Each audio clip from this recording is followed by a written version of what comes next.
Vamos lá, mais uma matéria para que a gente possa adicionar aí ao nosso currículo de conhecimentos teológicos, né? E vamos dar início aqui na matéria da cristologia. A matéria da cristologia, ela faz parte do rol das matérias da teologia sistemática, tá bom? A teologia sistemática, ou a matéria de teologia sistemática, ela compreende em várias matérias. Quando se fala assim, a matéria de teologia sistemática não é apenas um assunto, são vários assuntos. A matéria de teologia sistemática possui a teontologia. Teontologia é a matéria que estuda a pessoa de Deus, que estuda o ser de Deus como ele é. Estuda os atributos divinos, estuda o caráter divino, estuda a moralidade divina, estuda os sentimentos divinos. Aí aqui a gente entra em atribuir formas humanas a Deus ou sentimentos humanos a Deus. Por exemplo, fugiu da mente aqui, rapaz. Quando a gente fala o coração de Deus, as mãos de Deus, isso é uma forma filosófica, é uma forma teológica de se referir a Deus. Deus é espírito. Então nós atribuímos formas humanas a Deus. E é justamente o que a matéria da teontologia ela nos ensina, além de ensinar os atributos que possuímos e por sermos imagens e semelhanças de Deus nós recebemos. Por exemplo, nosso senso de justiça. Deus é um Deus justo. Então, o senso de justiça do homem é por causa que Deus comunicou um de seus atributos ao homem. Outro senso, outro atributo, um atributo que nós temos e que Deus, por sua vez, Ele quis que o homem recebesse: o amor, a santidade. Então, são atributos divinos que Deus, Ele compartilha com o homem. Mas existem atributos, esses atributos que eu falei agora são atributos comunicáveis.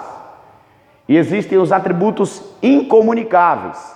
Esses incomunicáveis são os que os homens ou o ser humano não têm acesso a eles. Apenas Deus tem onisciência, onipotência, onipresença, eternidade. Ok? Porque existe uma diferença. O ser humano, ele não é eterno. O anjo ou os anjos não são eternos. Os demônios não são eternos. Mas Deus é eterno. Existe uma diferença. Ué, mas quando a gente morrer não vamos viver para sempre?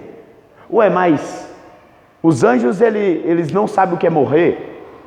Ué, mas os demônios não sabem o que é morrer. De fato, mas eles não são eternos. Nós não somos eternos. O único eterno é Deus. Agora existe uma diferença entre o quê? Entre o ser eterno, um ser eterno, e o ser é o que eu, você e os demônios são, e os anjos. Infinito.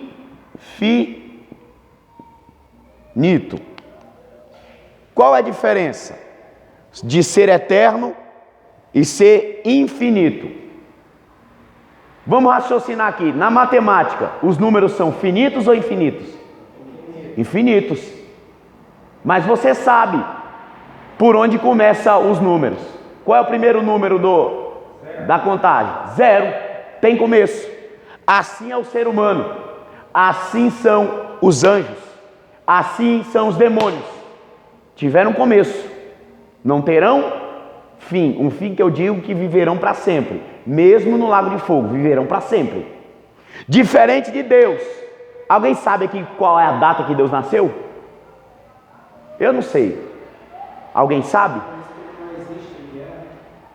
Ele não existe, ele é. Por quê? Ele é um ser eterno. Antes que houvesse dia, eu sou. Eu não era. Deus está falando aqui. Eu sou. Então, Deus é um ser eterno. O homem, os demônios, os anjos são seres infinitos. Por quê? Tiveram começo. Ok? Tiveram começo. Deus não tem começo e nem fim. Então, a teontologia, ela gira em torno de estudar o ser de Deus, de mostrar como é Deus. Eu vou tentar lembrar aqui, porque a mente hoje está só Jesus na causa. Você sabe como é que é, né? Então nós temos aí a teontologia, que estuda o ser de Deus. Quando se fala a teologia estuda Deus, é uma expressão genérica de se referir que a teologia estuda Deus, tá? É uma forma genérica, porque o estudo da pessoa de Deus, a matéria chama-se teontologia. E depois da teontologia, nós vemos aqui, é o que nós vamos estudar: cristologia.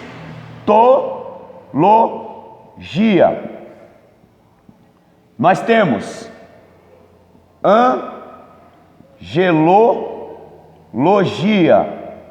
A angelologia estuda olha o nome aqui, anjos. E temos aqui, parelhado com a angelologia, é quase a mesma coisa, outra matéria chamada demonologia. O que a demonologia estuda? Os demônios, ok? O nome já é justamente direcionado aí para essa área. Depois nós temos, não necessariamente nessa ordem, depende muito de cada escola, de cada professor, como ele acha necessário passar a matéria. Mas nós temos aqui, depois da demonologia, nós podemos estudar aqui, antropologia. Antropos vem do grego homem, logia estudo do homem, o estudo da origem do homem. Depois nós temos aqui amartiologia. O que é a amartiologia? Estudo da doutrina, ou a doutrina do pecado. Aqui dá início a doutrina da queda, a doutrina do pecado original, daí para frente, de Gênesis 3 para frente. Então, a amartiologia é o fio da matéria da teologia sistemática responsável por explicar o que é o pecado, biblicamente falando. Nós temos aqui, junto com a amartiologia, nós podemos colocar aqui a pneumatologia, ou junto aqui a paracletologia. Se dá praticamente, isso aqui é praticamente a mesma coisa. Estudo da pessoa do Espírito Santo e estudo dos atributos do Espírito. Então essas duas matérias, elas não andam separadas, elas são unidas, são juntas. Pneumatologia e paracletologia andam todas as duas ali lado a lado. E nós temos também a matéria chamada eclesiologia. A eclesiologia, o nome já é autossugestivo. Aqui na eclesiologia se estuda a origem da igreja, as diretrizes de cada das igrejas históricas, como foi que surgiu a igreja, como foi que os dogmas, as doutrinas, a filosofia, como foram desenvolvidas os dogmas, como foram desenvolvidos os dogmas da igreja, tá ok? Então, basicamente, a teologia sistemática abrange essas matérias aqui, tá ok? No grosso, abrange essas matérias aqui que eu coloquei para vocês. Se a gente fosse entrar de uma por uma dessas daqui, ixi, pode inventar aí meses para a gente estudar. Mas eu fiz questão aqui de pegar, para que a gente pudesse estudar, a cristologia. Anote aí também uma importantíssima, que a gente não pode esquecer, essa daqui, ó. Escatologia. A escatologia é a matéria que estuda a doutrina das últimas coisas. Então, junta muito ali livro do profeta Ezequiel, livro do profeta Oséias, Joel, Amós, Obadias, Miqueias, Naum. Entra todos eles. Escatologia entra Sofonias, Ageu, Zacarias, todos esses entram no rol de escatologia. Mateus, Marcos, Lucas entra no rol de escatologia devido aos sermões de Jesus sobre o final dos tempos. Apocalipse é o livro central, mas em volta de Apocalipse nós temos os outros livros, e todos esses livros eles apontam para o Apocalipse, todos eles. Daniel também, Daniel, não pode esquecer de Daniel também. Então todos eles apontam para Apocalipse. Apocalipse é o clímax da doutrina escatológica. Como eu vou dizer, é a coroa da escatologia, o livro do Apocalipse. É a coroa escatológica. Tanto é que é o livro mais emblemático da Bíblia Sagrada, até mais que Daniel e Ezequiel, o livro do Apocalipse. Então esse livro aí, ele está pautado aqui nesse rol da escatologia, ok? E nós vamos entrar na doutrina cristológica, ok? Nós vamos entrar aqui na doutrina cristológica. Pode apagar aqui, vocês já anotaram isso aí? Amém. Vou apagar aqui. Então nós vamos entrar na cristologia.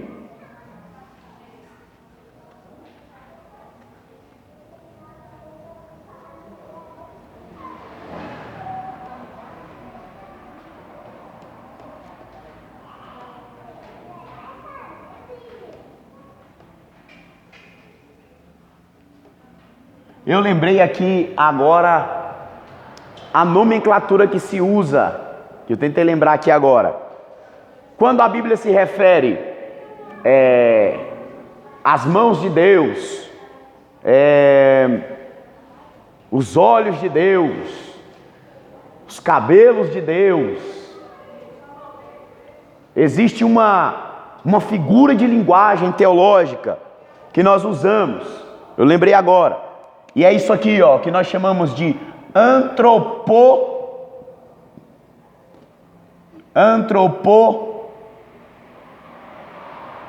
Antropomorfismo. Esse palavrão aqui, ó. Antropomorfismo é atribuir formas humanas a Deus. É uma das características que a teontologia explica e explica o porquê que a Bíblia usa essas características. Por quê? Deus, na sua onisciência, sabendo que o homem não entenderia a sua língua, o que ele faz? Ele diminui o teor da informação. Então, quando nós entendemos as mãos de Deus, os pés de Deus, os olhos de Deus, é para que a gente entenda o que a mensagem está querendo dizer. Porque Deus é Espírito. Estão entendendo aí? Deus é Espírito. Espírito não tem forma humana. Espírito não é como a gente aqui é. Espírito é diferente. Então, quando a Bíblia fala as mãos de Deus, os pés de Deus, os olhos de Deus, atribuindo forma humana a Deus, é para que a gente entenda. E outra coisa que a Bíblia gosta de usar muito, e a gente entende isso, é isso aqui, ó, a antropopatia.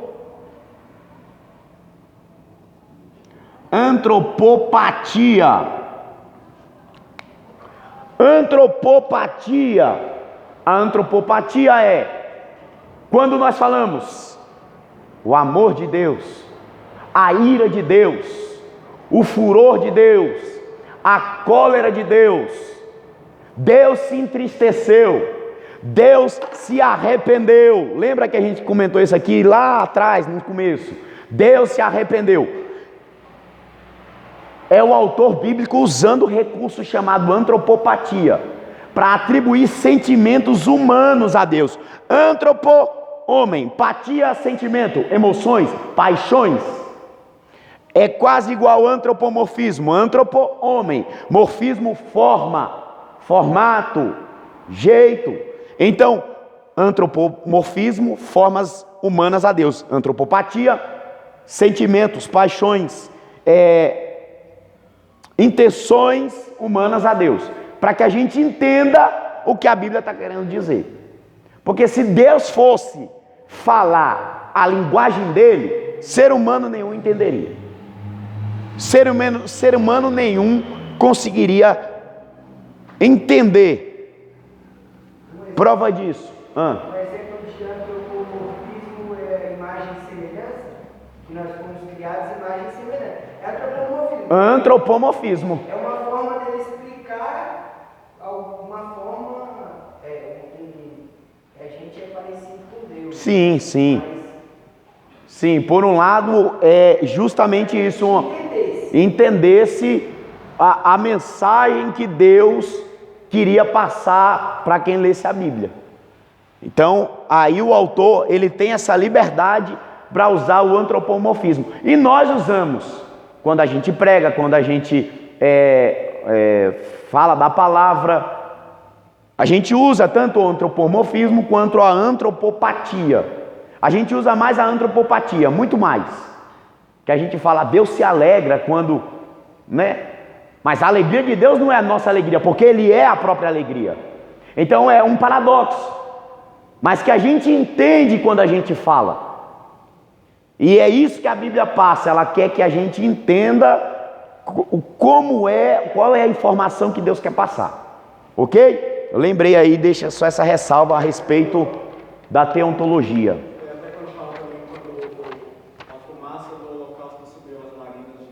Sim, antropomorfismo, as narinas de Deus, que quando era oferecido o sacrifício e subia, antropomorfismo, entendeu? Que Deus pega as águas da terra na palma ou na concha da mão, antropomorfismo. Você já entende, poxa, aquele tanto de água, ali a informação, o cerne da informação é que o que é grande para o homem não é nada diante de Deus. Você deixou de dar um glória, mas tudo bem. É isso que está querendo dizer o texto. Mas aí o autor usa o quê? O recurso aqui, literário, para a gente entender. E chega até a ser, no português, se a gente fosse usar, seria uma hipérbole, o exagero, para elucidar o tamanho de Deus. Amém?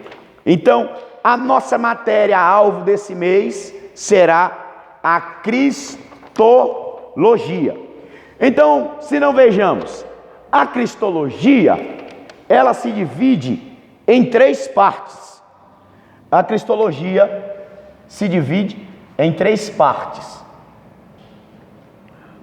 Todo mundo está com o material aí? A cristologia, ela se divide em 3 partes. Quais são essas 3 partes? A primeira parte da cristologia, ela estuda ou ela explica sobre a pessoa de Deus, a pessoa de Cristo. A pessoa de Cristo. A segunda parte da cristologia, ela explica o estado de Cristo. O estado de Cristo. E a terceira parte explica o ofício de Cristo. Essas são as 3 partes da cristologia. Nós, nesse mês, nós vamos nos ater a parte principal da cristologia e que eu achei por bem que a gente estudasse. Nós vamos estudar sobre a pessoa de Cristo. Por que nós vamos estudar a pessoa de Cristo? Essa matéria, desde o tempo da era que nós chamamos a era da patrística, que foi a época que, depois da perseguição, a igreja começou a tomar proporção de instituição e começou a colocar nos trilhos como ensinar quem é Cristo. Foi dessa época para frente, um pouco antes, mas foi ali o pontapé inicial para que entrasse as heresias na igreja. E foi dessa época para frente que se começou a sistematizar e a ensinar a respeito da pessoa de Cristo. E foi através dessa primeira parte aqui, da cristologia, foi dessa primeira parte que nós conhecemos e sabemos a respeito de uma informação muito valiosa que a gente conhece, que Jesus é 100% o quê? Deus e 100% homem. Foi a partir disso aqui. Então, é uma das partes, ou no meu modo de ver, é a parte mais importante da matéria cristológica, porque é daqui que sai a apologética. A apologética contra as heresias. Por exemplo, lembra que a gente falou sobre os gnósticos no Novo Testamento, que era a seita que tinha mais proeminência. Cristo não veio em corpo, ele só veio em espírito, porque o corpo é mau. E sendo o corpo mau, sendo a matéria má, Cristo, ele não poderia ter se manifestado em corpo, porque o corpo é todo em pecado. E aí veio João e lembra que a gente leu as referências? Todo aquele que confessa que Cristo veio em carne, esse espírito é de Deus. Mas aquele que não confessa que Cristo não veio em carne, esse espírito é de quem? Do anticristo. Lembra que a gente leu sobre isso, salvo engano, 1 João 3. 1 João 3. Vê aí se é. Se não for, você vai me falar aí. Então, essa parte aqui da primeira parte da cristologia, que estuda a pessoa de Cristo, ela é de suma importância, porque vocês vão precisar usar essa matéria aqui para se defender de um pessoal chamado Testemunhas de Jeová. Porque as Testemunhas de Jeová, eles tomaram por base uma das doutrinas, uma das heresias que era contra a doutrina de Cristo, a cristologia. E nós vamos ver isso, acho que na terceira aula de cristologia. Arianismo. Essa matéria aqui, essa heresia aqui, arianismo. Eles afirmavam: Cristo não é Deus. E aí foi onde veio o concílio de Calcedônia, excomungou o bispo Ário. Suma daqui, seu herege. Porque não foi isso que os apóstolos ensinaram. Excomungou Ário, mas até hoje essa doutrina ela prevalece. Cristo é um Deus menor. Mas nós vamos entrar, você vai ver. Você vai ter tanta base para refutar que não vai ser brincadeira. Então, aqui nós vamos tomar por base